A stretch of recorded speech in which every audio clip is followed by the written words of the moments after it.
Assalomu alaykum azizlar. Sog' salomat. Muborak Zulhijja oyining muqaddas kunlarida ibodatlarda bardavommisiz? Omon bo'ling. Azizlar, bugun suhbatda bir emas, ikki she'rimni taqdim etish niyatidaman. Birinchisi kuzatuv deb ataladi. Ya'ni buyuk haj ibodatiga nasib etgan yoronlarni kuzatdik. Ilohim oy borib omon qaytishsin. Ziyoratlari qabul, hajlari mabrur bo'lsin. Amin. Bismillahirrohmanirrohim. Haj mavsumi boshlandi. Oliy qur'a tashlandi. Kimga nasib otlandi? Omon boring, yoronlar. Robbim yozgan qadar bu. Eng baxtiyor safar bu. Har mo'minga zafar bu. Omon boring, yoronlar. Qutlug' Ka'ba tavofi, so'ng Ibrohim maqomi, dil huzuri tamomi. Omon boring, yoronlar. Hojar onamiz tashna, zor ketib 7 karra, sayyi safoyu marva. Omon boring, yoronlar. Robbim hadyasi zamzam, necha dardlarga malham. Yetishgaysiz sizlar ham, omon boring, yoronlar. Haj yuragi arofat, neki duo ijobat. Sizla qo'l ochgum albat, omon boring, yoronlar. Minoda otilgan tosh, shayton qilolmas bardosh. Jiddu jahd qiling qardosh, omon boring, yoronlar. Qabul bo'lsin qurbonlik, yuvsin neki yomonlik. Bu ayyomlar safolik, omon boring, yoronlar. Hajingiz mabrur bo'lsin, qalbingiz nurga to'lsin. Tilagim oq yo'l bo'lsin, omon boring, yoronlar. Azizlar, Makka Mukarramada haj mavsumi borar ekan, biz bu ulug' karvonga qo'shila olmaganlarning dillaridan nelar o'tmoqda, yolg'iz Allohga ayon. Qayta payg'ambarimiz Muhammad Mustafa sallallohu alayhi vasallamning vido hajlari tasviriga murojaat qilaman. O'sha saodat asri manzarasini ko'z oldimga keltirishga urinaman. Ko'pincha Ahmad Lutfi Qozonchi hazratlarining saodat asri qissalari yordamga keladi. Mana shundan o'qiymiz. Bismillahirrohmanirrohim. Zulqa'da oyining 25-shanba kuni peshin namozi o'qib bo'lingach, Janobimiz harakat amrini berdilar.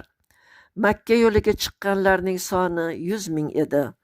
Bu 100 ming insonning har biri Allohning rasuli sallallohu alayhi vasallam bilan birga haj qilishdek ulug' ne'matni g'animat bilishar, qadr qiymatini to'la his etishar edi.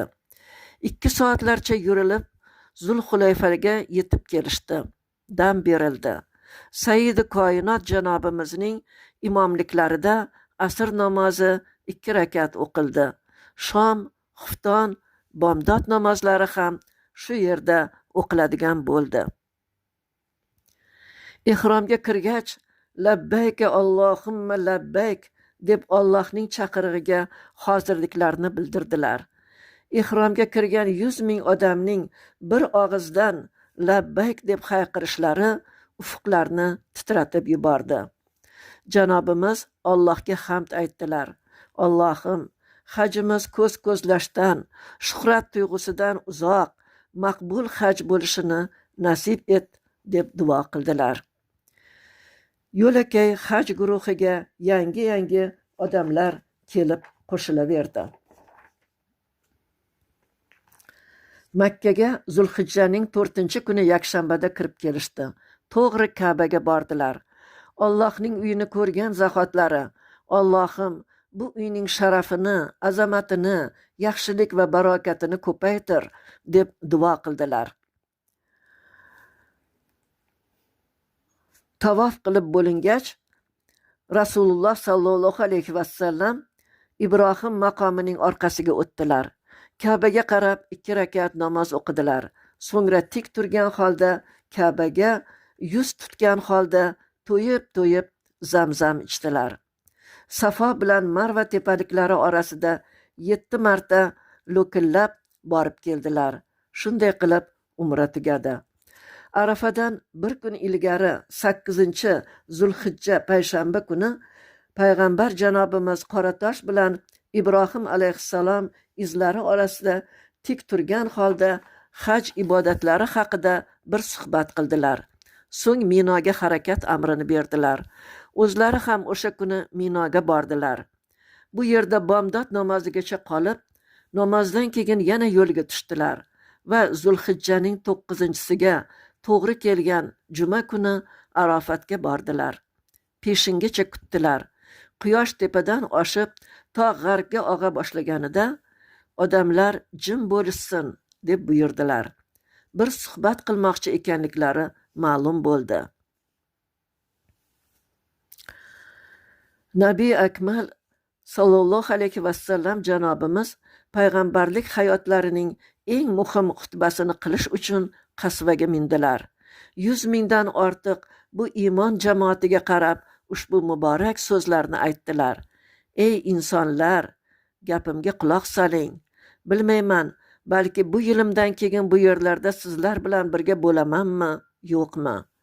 Ey insonlar, qonlaringiz, mollaringiz, nomuslaringiz Parvardigoringiz huzuriga borguningizcha bir-biringizga haromdir.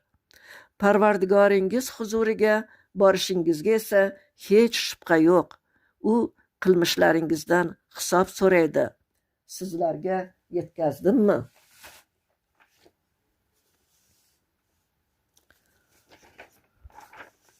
Azizlar, bu ulug' xutbaning davomini o'qib o'rganish va amal qilish har bir musulmonga lozim ekan.